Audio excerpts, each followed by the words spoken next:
You're streaming CBS News Bay Area.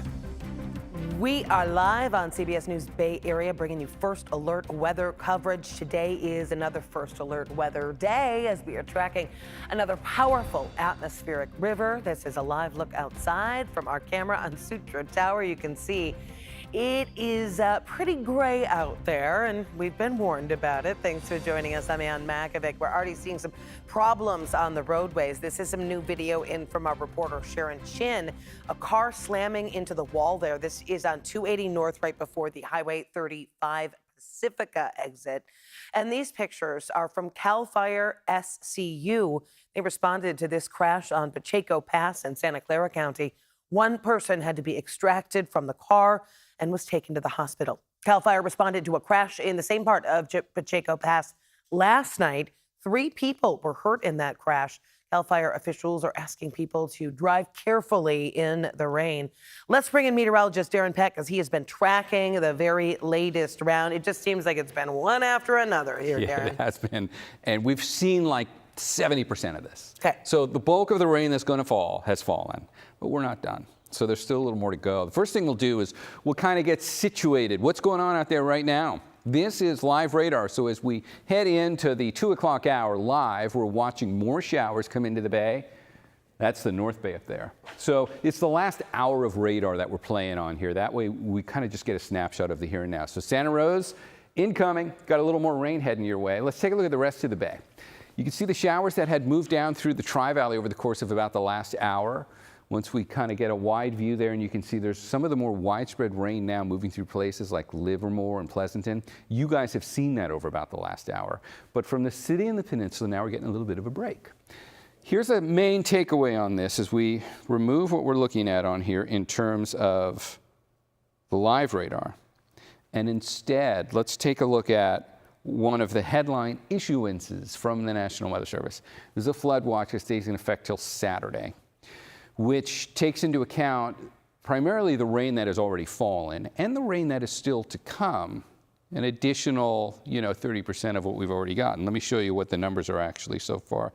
How much rain have we already seen across the bay since this started? We'll start up here in the North Bay.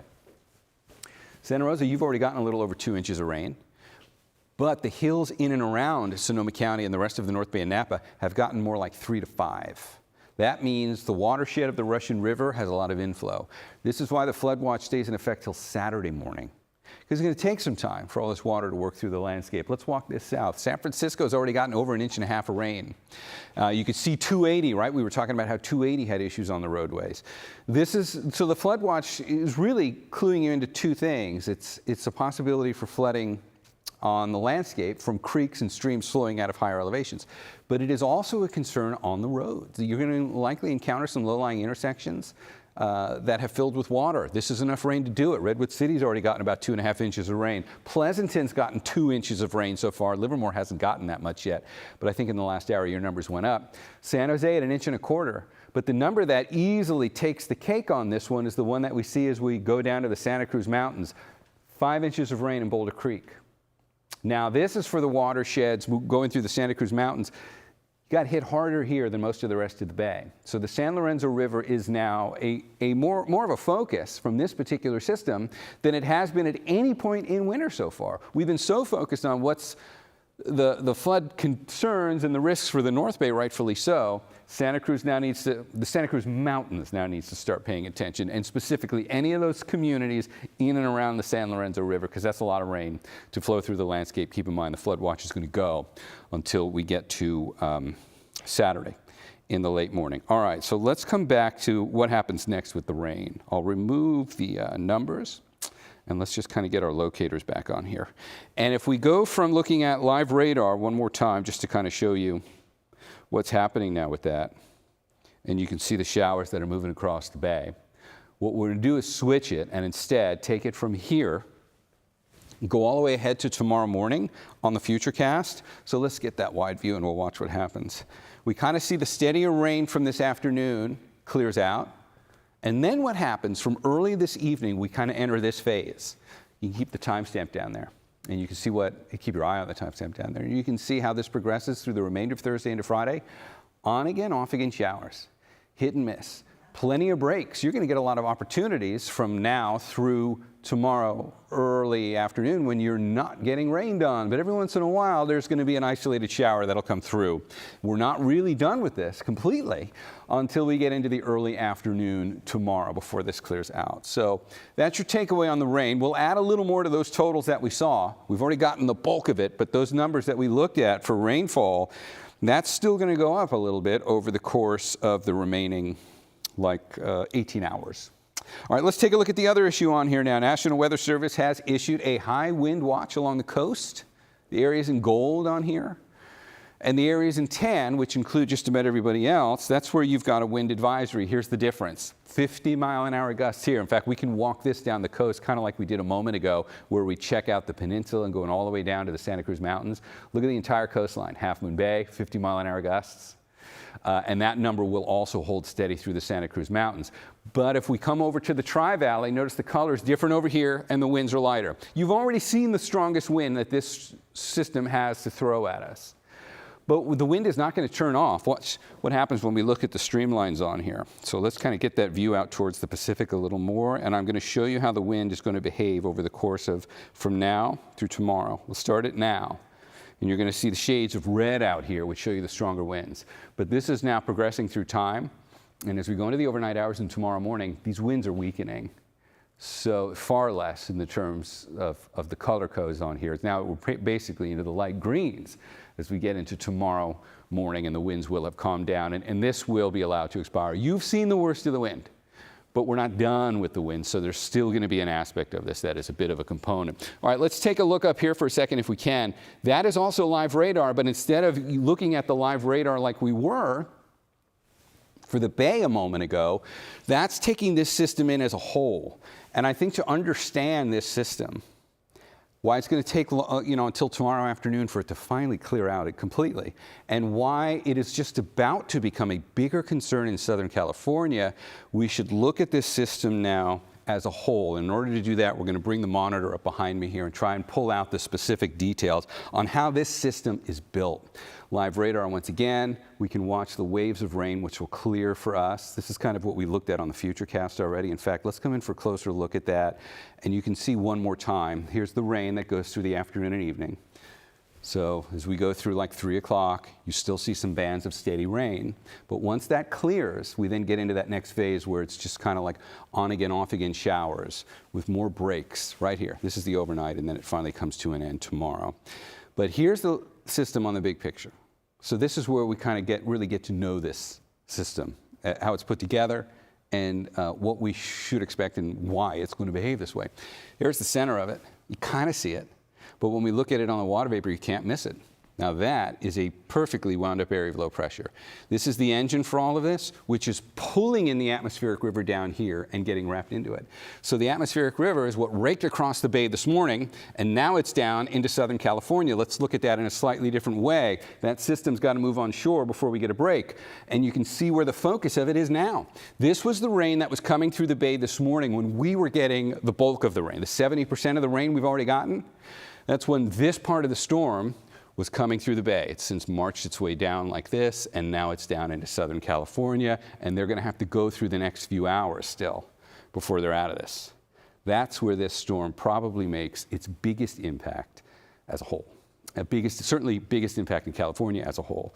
And it's going to be a much bigger story in Southern California as a result of that. If you look at the rainfall totals on here, there's still a lot more to go down there. That's an inch in downtown. They're going to get 3 to 5 inches of rain in the hills, specifically in the hills where those burn scars are. Palisades fire sits right about here. Eaton fire sits right about here. Both of those are shaded within the red area on this map put together by the Weather Prediction Center, which says, look, there's a 40% chance that there's going to be enough rain here, you're going to get some flash floods. But when you're talking about burn scars, it's a totally different ballgame. Now it's not just flash floods. Now it becomes debris flows. And that's a totally different thing where like entire slopes can come down because they've got no vegetation left holding anything in. And also, the water can run off a lot more quickly. Look at the time. So that still gets us to 4 o'clock. This is looking ahead now, about 2 hours from now. And that's when LA's really kind of getting in that fire hose. So the Eaton fire sits right about here. Palisades Fire sits right about here. I know we're kind of broad brushing this a bit, but there's Eaton, there's Palisades. Look where the rain's going. And this is a guaranteed hit. This is not like, oh, maybe they won't get the worst of the rain on the burn scars. LA is going to get this equally everywhere. And both of those burn scars are at topography, which means the rain's going to be heavier there. So it goes like that for the next few hours. And now we're looking ahead towards 6 o'clock, where it's been steady rain. Some of this can put down, half an inch, 3/4 of an inch an hour. And that's a lot on a burn scar. And then there's a second phase that will go through for LA. Now we're looking at Friday morning. These are isolated downpours. Occasional thunderstorms might be possible. And you can watch these keep skirting in over those regions. Remember, Eaton Fire is probably right in about here. Palisades Fire is right about there. And as we play that forward, some of these have a direct hit that move over those burn scars, so that does become a pretty big concern. There's a lot of snow coming to the Sierra. Winter storm warning stays in effect until tomorrow night. Several feet of snow up at the passes, and snow level getting down as low. Pollock Pines, little community on Highway 50, sits at 4,000 feet. They're going to get snow, a couple of inches anyway. We haven't seen many storms this winter that have been able to deliver snow down to that elevation in any kind of a lasting, meaningful way. In that sense, this is one of, if not the best, snowmakers of the winter so far. It is great news to keep the water content going in our snowpack. And when we do the snow survey again, coming up on March 1st, we're going to have some good news. We should be sitting at average for many parts of the state as a result of this, or at least close to average. But it's good news for skiers this weekend, because by Saturday, winter storm warning's over, the roads will be plowed, and you're going to have several feet of new snow, the kind of snow that you really like as a skier. Kind of snow that came in with a cold air mass, which means it's going to have more fluffiness to it, more of the powder stuff. This is not Sierra cement, which we're so famous for. This is going to be more like, Colorado snow. Maybe not that good, but it's going to be pretty good. All right, that's where things stand on this system for now, and we're going to be tracking this together through the afternoon. That kind of covers what the actual rain looks like. I know you've got details for what this thing has done on the ground. Yes, but first, actually, I want to give you some breaking news. You and all of us, you might have felt it out there. There's been another earthquake that just hit Hayward. This is a 3.7, and that is in addition to the pair that we had just before noon that you had been covering for us. That was a 3.3 and a 3.2, all in that Hayward area. So again, a third one coming just about, well, in the middle of your weather forecast. Wow, I didn't feel a thing here. Yeah, no, neither did I. I did hear from a couple of friends that they did in San Francisco, but 3.7, it's not huge. But interesting that we would have 3 in a row that close in Hayward. That is interesting. Okay. A couple of things stand out about that right away. Yeah, please. If it's in Hayward, which it is, it's been centered on Hayward, that is the Hayward Fault. So that's a fault that we're very mindful of, only because that's a long stretch that goes right under some of the heavier populated centers throughout the bay. And now we're getting a nice tight view using our camera at the East Bay. You kind of see the East Bay Hills there, the Hayward Fault, and Hayward sits right out there. There's Castro Valley. So the Hayward Fault is probably the #1 fault we should all be the most mindful of. I know everybody worries about. Now, what do you do with this information? Because this has been about, progressive now. We've started out at 2 point something this morning, and now we've seen a few. 2.7, 3.2, 3.3, and now 3.7. Yeah, let's hope that's where this ends. Well, yeah. Is there any indication that? No. I know it's hard to tell, but. No, there isn't. It's not like there's a sequence where you can say, oh, look, they're getting progressively stronger. But I would certainly be more mindful today in the fact that if we've already had 4 so far, I believe it's 3 or 4 that have happened so far, 4. and they're getting progressively stronger. Keep this in the back of your mind. It's possible that maybe we see another one in that range, but let's wait to hear more from the USGS. I think they're going to have a much clearer indication of concern on that. Right now it's 3.5s. I didn't feel it. You didn't feel it. Right. I'll put together the map coming up in the next hour that kind of shows where people have reported it. We'll put a little more context on how widely felt these things are. We would appreciate it. Sure. Again, you're learning about it as we are, so follow along. We're going to be right back.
Okay, Bay Area map is shaded in green. We've got a flood watch that's going to stay in effect until we get to Saturday. Some minor roadway issues are going to be some of the main concerns from this, but it's also the watersheds of the higher topography, meaning the North Bay and the Santa Cruz Mountains. San Lorenzo Creek continues to be a concern from a minor flooding standpoint, and some of the smaller streams and creeks in the North Bay are also an issue. So be mindful of that if you're anywhere near those through Saturday morning. If you just take a look at what the radar has been doing on Thursday afternoon, we're starting to see the bulk of the rain come to an end. But by bulk of the rain, I'm really only talking about some of the most widespread steady rain that's with us. Watch what happens if we let the Futurecast just play us all the way forward. There goes the main bulk by Thursday afternoon. And then we get into Thursday evening, and it just turns into spotty, on again, off again showers that will remain with us pretty much for the duration of Thursday night into Friday. We're going to watch the timestamp down there. We're just about to click over into Friday morning at midnight. Still going. Plenty of breaks where you're not getting rained on, but every once in a while you'll continue to see an isolated on again, off again shower move across the bay until we get to the early afternoon, and then it'll turn off. We'll keep you updated here throughout the duration of this system.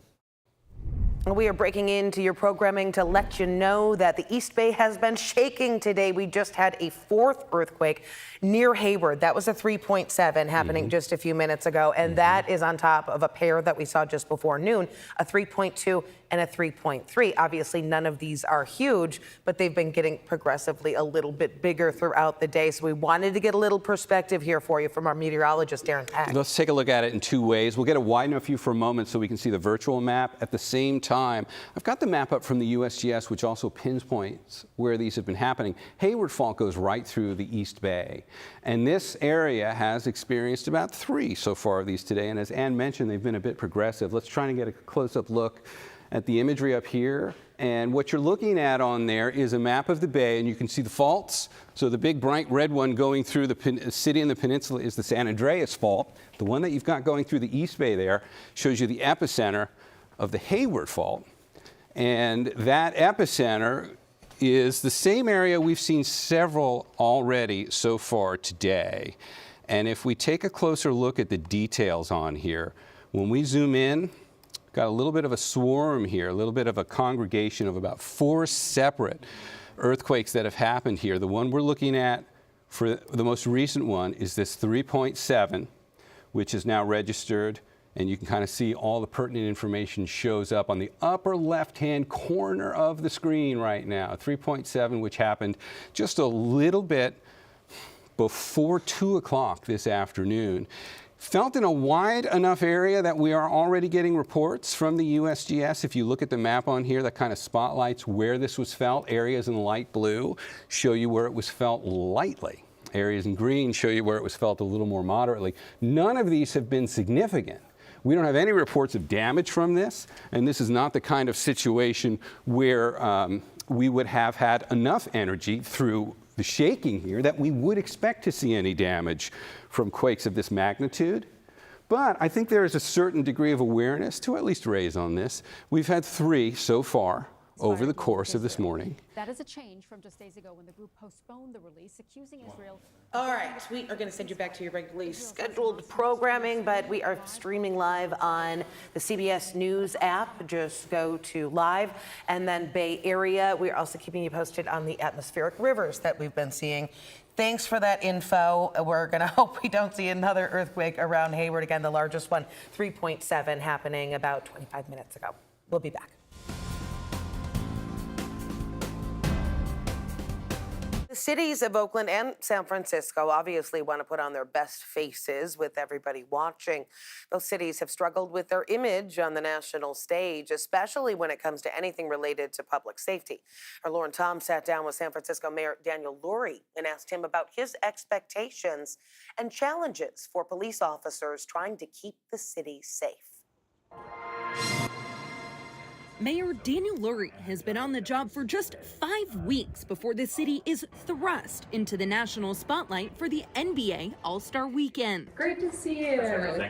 And when I sat down with him, he shared one message to those questioning the city's readiness. You're going to be safe and secure in San Francisco. And this is just the beginning. After the All-Star Weekend, San Francisco will host some of the biggest sporting events on the planet. The FIFA World Cup later this year and Super Bowl 60 next year. And for an avid sports fan like Lurie, the timing couldn't be better. It's an honor to be mayor at this time, and it's an exciting opportunity for our city. And we get to show off to the world that what we all know.